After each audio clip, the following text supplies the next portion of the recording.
మహా సంతోషకరమైన సువర్తమానము నేను మీకు తెలియజేస్తున్నాను. దావీదు పట్టణమందు నేడు రక్షకుడు మీ కొరకు పుట్టి ఉన్నాడు.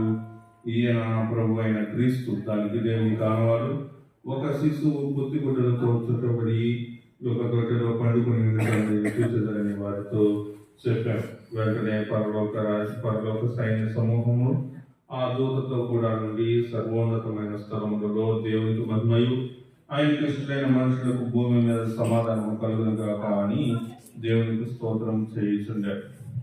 8వ వచనంలో ఆ దేశంలో కొందరు గొర్రెల కాపరులు పొలంలో ఉండి రాత్రి వేళ తమ మందను కాచుకొనిచుండగా, ఈ మాటను మనం ఒకసారి అబ్జర్వ్ చూసినప్పుడు రాత్రి వేళ తమ మందను కాచుకునేటువంటి మరి గొర్రెల కాపరులను గురించి చూస్తా ఉన్నాం.